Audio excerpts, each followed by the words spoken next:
वालेकुम स्टूडेंट्स, कैसे हैं आप? होप के बिल्कुल ठीक होंगे। तो national talent hunt program Sukkur IBA university, उसके बाद सेंट talent hunt program Sukkur IBA university अब अनाउंस जो हुआ है रिसेंटली, आपके साथ हमने न्यूज़ शेयर की थी national talent hunt program IBA Karachi के लिए। और इसमें मैंने आपको बताया था कि सबसे अच्छी बात यह भी होती है कि जो बच्चे इस टाइम इंटर में हैं वो भी अप्लाई कर सकते हैं।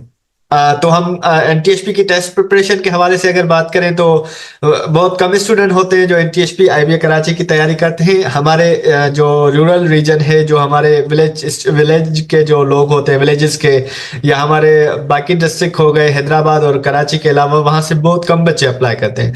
तो हम कोशिश करेंगे इस मरतबा जितने ज्यादा बच्चे हो सके इसके लिए भी अप्लाई करें। कोर्स आउटलाइन हम इसकी देख लेते हैं। सिंपल इसका कोर्स आउटलाइन के नीचे जो पैराग्राफ है आप लोग पढ़ सकते हैं कि shortlisted candidates will be called for MCQs test. सबसे पहले मतलब आप फॉर्म फिल करेंगे उसमें, क्योंकि 2-2, 3-3 हजार बच्चे जो हैं वो बिल्कुल एलिमिनेट हो जाते हैं, उनको कट कर लेते हैं, वो बिल्कुल क्वालिफाई नहीं कर पाते, शॉर्ट लिस्टिंग में नहीं आ पाते। तो मैट्रिकुलेशन और HSC part 1 curriculum of English grammar and composition and mathematics. तो तकरीबन जो फर्स्ट ईयर तक का कोर्स होता है वो इसमें होता है, उससे ज्यादा का कोर्स नहीं होता। ठीक हो गया? तो मतलब आगे वाला कोर्स नहीं होगा, सिर्फ फर्स्ट ईयर तक होगा। और उसके साथ परफॉर्मेंस आपकी टेस्ट की और कुछ और क्राइटेरियाज लाइक आईबीएस सखर में होता था, आपकी पावर्टी वगैरह देखी जाती थी, आपका इनकम वगैरह देखा जाता था और एक्सपेंसेस। तो कैंडिडेट्स फिर एमसीक्यूज टेस्ट के बाद शॉर्ट लिस्ट होंगे किसके लिए? पैनल इंटरव्यू के लिए। फिर पैनल इंटरव्यू के बाद जो शॉर्ट लिस्ट होते हैं वो जाके वहां पे 25 दिन का आई गेस उनका प्रोग्राम होता है, वहां पे जाके उनकी प्रिपरेशन वगैरह होती है और उसके बाद फर्दर प्रोसीड होता है। तो मैथमेटिक्स में देखते हैं कि क्या क्या डिफरेंस है, कौन कौन से टॉपिक्स हमने कवर कर लिए थे और कौन कौन से हमें करने चाहिए। तो मैथमेटिक्स में ये सेट्स जो है ये हमने आपको पढ़ाया था, वैसे आईबीए कराची सखर के में नहीं था, लेकिन फिर भी हमने लेक्चर्स में ये चीज पढ़ाई थी, सेट्स। बाकी नंबर सिस्टम्स के भी आपके साथ टॉपिक्स हमने शेयर किए, वो भी रिकॉर्डेड हैं। फैक्टराइजेशन के टॉपिक्स आईबीए सखर में नहीं थे लेकिन उधर होंगे। एक्सपोनेंट्स एंड एक्सप्रेशंस, तो एक्सप्रेशंस थी, एक्सपोनेंट्स मेरे ख्याल से टॉपिक आईबीए सखर के लिए नहीं था। इक्वेशंस एंड इनइक्वालिटीज ये आईबीए सखर में भी था। Algebraic representation, sentences and manipulation almost same होते हैं अलजेब्रिक एक्सप्रेशंस की तरह। क्वाड्रेटिक इक्वेशंस हमने कवर की थी। डेसिमल फ्रैक्शन एंड परसेंटेजेस ये हमने टॉपिक कवर किया हुआ है पहले से ही। Ratio, proportion and rate and variations ये तो बिल्कुल लास्ट लेक्चर था आउटलाइन का एसटीएसपी और एनटीएसपी के लिए। सीक्वेंस एंड सीरीज नहीं था एसटीएसपी में, लेकिन इधर सीक्वेंस एंड सीरीज भी आपको पढ़ना है। देन मैट्रिसेस एंड डिटर्मिनेंट्स यहाँ पे नहीं था एनटीएसपी आईबीए सखर में, लेकिन आपको वो भी पढ़ना है आईबीए कराची के लिए। Roots and rules of logarithms ये भी नहीं थे सखर आईबीए के, लेकिन आपको ये भी पढ़ने हैं। Plane, solid and coordinate geometry ये भी नहीं थी आईबीए सखर में, लेकिन उधर आपको ये भी पढ़नी है। Permutations, combination and probability IBS अकर में ये भी नहीं था, आपको वहां पे पढ़ना है। ट्रिग्नोमेट्री भी यहाँ पे नहीं थी, वहां पे आपको ये भी पढ़नी है। और functions, graphs and transformation of graphs, functions I guess थे आईबीए में, हमने उसके 2-3 आपके साथ टॉपिक शेयर किए हैं। और वर्ड प्रॉब्लम्स जो कि वो भी थे सखर आईबीए में, हमने आपके साथ शेयर किए हैं।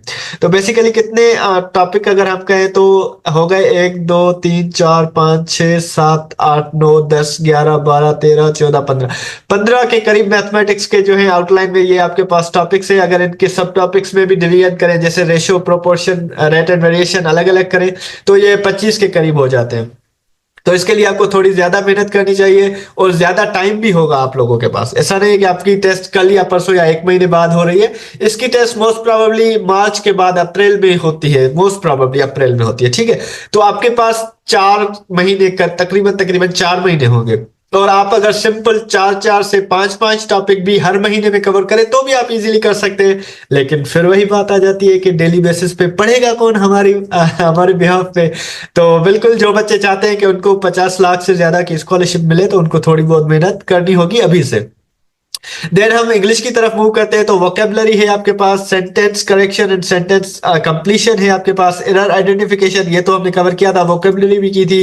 Reading comprehension and class passages, ये रीडिंग कम्प्रीहेंशन पे तो हमने बहुत सारे लेक्चर्स दिए हुए हैं एसटीएसपी और एनटीएसपी के लिए। ग्रामेटिकल कॉन्सेप्ट्स पे भी आपको लेक्चर्स मेरे ख्याल से मिले हुए हैं। टेंसेस एंड मॉडल वर्ब्स पे भी है, वर्ब्स, आर्टिकल्स एंड प्रीपोजिशंस पे भी है, सब्जेक्ट वर्ब एग्रीमेंट पे भी है, use correct sentence modifiers such as adjectives, adjective clauses, adverbs, adverb clauses, etc, इन पे लेक्चर्स पहले दिए हुए थे, लेकिन इस एसटीएसपी और एनटीएसपी में नहीं दिए क्योंकि आईबीए की आउटलाइन में ये चीज नहीं थी। Then coordinating and subordinating conjunctions and clause, इस पे भी आपको मेरे ख्याल से लेक्चर्स प्रीवियस होंगे लेकिन अभी नहीं दिए हुए। एंड देन पंक्चुएशंस, तो ये आपके काउंट करें तो 2 4 6 8 10 11 के करीब आपके इंग्लिश के टॉपिक्स हैं। तो ये टोटल आपकी आउटलाइन है for national talent hunt program IBA Karachi के लिए।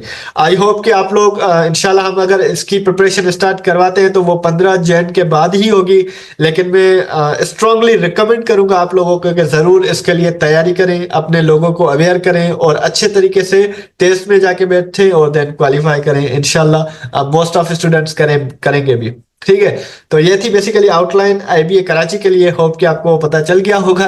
इंशाल्लाह इस पे हम आगे नेक्स्ट दिनों में ज्यादा बात करेंगे और देखते हैं कि लेक्चर्स वगैरह किस तरह हम अकोमोडेट करते हैं आप लोगों को।